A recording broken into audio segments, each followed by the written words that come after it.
এই রকম দুর্দান্ত স্বাদের পমফ্রেট কারি রেসিপিটা চলুন দেখে নিই আমি ঠিক কীভাবে বানিয়েছিলাম।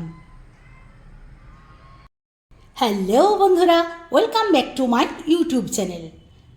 আবারও আজ একটা লং ভিডিও নিয়ে হাজির হয়ে গেছি। আজ বানাবো পমফ্রেট মাছের সর্ষে পোস্ত দিয়ে কারি। তো কীভাবে বানাই ভিডিওটা না টেনে দেখতে থাকুন। সবথেকে প্রথমেই আমি এই সাদা সর্ষে, কালো সর্ষে, পোস্ত আর কাঁচা লঙ্কা বেটে আনবো। যদিও আমি দুটো কাঁচা লঙ্কা দেবো না, একটা কাঁচা লঙ্কাই দেবো। পেস্টটা আমি ঠিক এইভাবে বেটে নিয়ে চলে এসেছি। আর কাঁচা লঙ্কা আমি অন্য একটা দিয়ে দিয়েছি, এই দুটো রেখে দিয়েছি। এই দুটো আমি চিরিয়ে দিয়ে দেব। প্রথমেই কিন্তু পমফ্রেট মাছের মধ্যে একটু নুন হলুদ মাখিয়ে নেব। নুন হলুদ মাখানোর আগে প্রথমেই দিয়ে দেবো অল্প একটু লেবুর রস। যে কোনো মাছে লেবুর একটু রস দিলে মাছের গন্ধটা একটু যায় আর মাছগুলো ছাড়ে না, খুব ভালো হয়। তো লেবুর রসটা প্রথমেই আমি ভালো করে এপিট ওপিট করে মেখে নেব।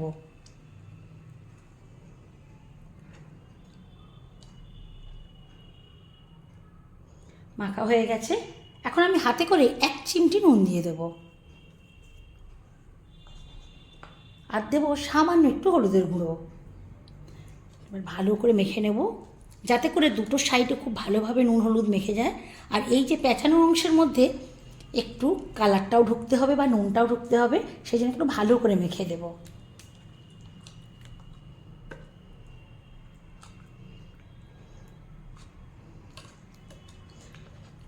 মাখার কাজ হয়ে গেলে মিনিট 5 এইভাবে রেখে দেব। এখন ওভেনে বসিয়ে দিয়েছি কড়াই। মাছটা ভাজার জন্য প্রথমেই দিয়ে দেবো সর্ষের তেল। আর এই রান্নাটা পুরোটাই সর্ষের তেলে করার চেষ্টা করবেন। তেল গরম হয়ে গেলে তেলটা কড়ার মধ্যে এইভাবে বিছিয়ে দেবো। এখন এক এক করে ছেড়ে দেবো পমফ্রেট মাছ।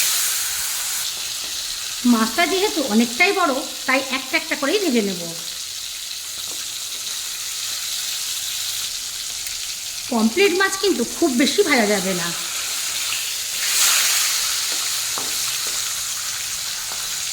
এইরকম ভাজা হলে উল্টিয়ে দিতে হবে।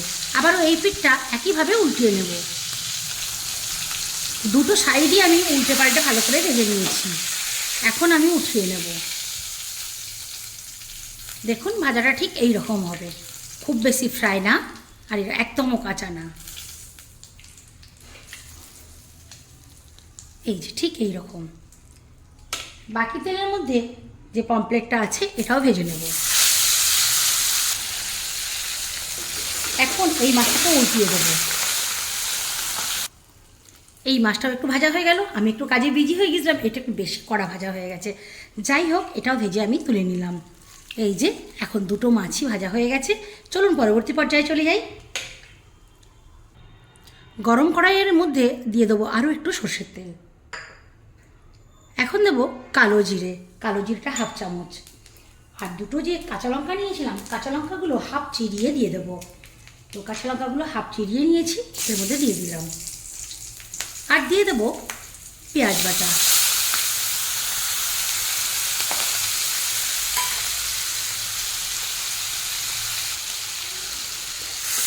পেঁয়াজ বাটাটা একদমই সামান্য। পেঁয়াজের কাঁচা ভাব চলে যাওয়া পর্যন্ত ভেজে নিতে হবে। পেঁয়াজের কাঁচা ভাব চলে গেছে আর পেঁয়াজ থেকে তেল ছেড়ে দিয়েছে। ফ্লেমটা যদিও বা আমি এখন লোতে করে রেখেছি। এখন দিয়ে দেবো নুন, অল্প একটু হলুদ গুঁড়ো আর খুব সামান্য লঙ্কার গুঁড়ো। এটা চাইলে আপনারা স্কিপ করে দিতে পারেন। আমি এখন এটা দিয়ে দেবো। এটাকে দিয়েও, আর এই সময় কিন্তু ফ্লেমটা লোতে রাখবেন। ভালো করে আমি নাড়িয়ে নেব। এখন ফ্লেমটাকে হাইয়ে দিয়েছি। মশলা কষানো হয়ে গেছে। এখন আমি দিয়ে দেবো সর্ষে, পোস্ত, কাঁচা লঙ্কা বাটা জলটা। এটা শিল ধোয়া জল, আসল পেস্টটা কিন্তু এখনও দিই না, এটা ভুল করবেন না। তো এটা একটু নাড়িয়ে ভালো করে ফোটা পর্যন্ত অপেক্ষা করব। খুব ভালোভাবে ফুটতে শুরু করে দিয়েছে। এখন দিয়ে দেবো ভেজে রাখা মাছ।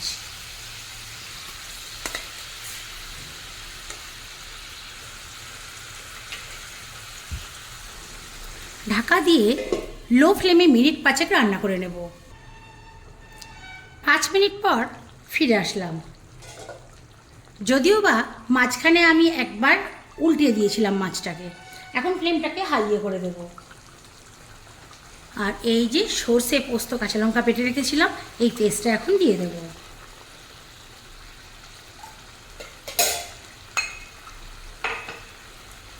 এটাকে ধুয়ে সামান্য একটু জল দিয়ে দেব।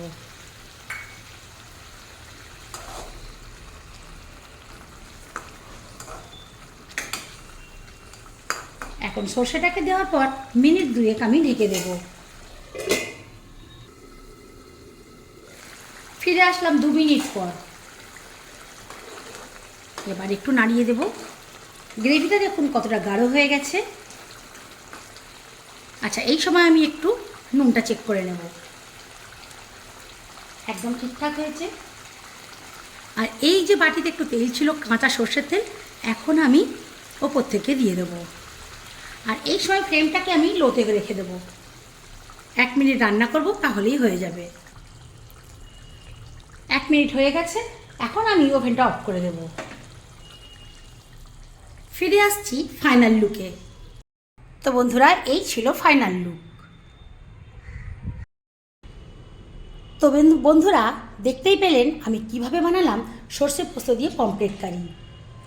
রেসিপিটা কেমন লাগলো কমেন্ট করে অবশ্যই জানাবেন। আর যারা এত ধৈর্য সহকারে আমার ভিডিওটা দেখলেন, তাদের জানাই অসংখ্য ধন্যবাদ। আপনারা কমেন্ট করে জানালে আমি এই রকম ধরনের ভিডিও বানাতে আরও উৎসাহিত হব। তাহলে বন্ধুরা, কমেন্ট করে জানাতে ভুল করবেন না। যারা যারা এখনও পর্যন্ত আমার চ্যানেলটি সাবস্ক্রাইব করেননি, সাবস্ক্রাইব করে আমার সঙ্গে থাকবেন ও পাশে রাখা বেল আইকনটা কিন্তু প্রেস করতে ভুলবেন না। আজকের মতো এখানেই শেষ করছি। আবার কোনো দিন অন্য কোনো ভিডিও নিয়ে আপনাদের সামনে হাজির হব।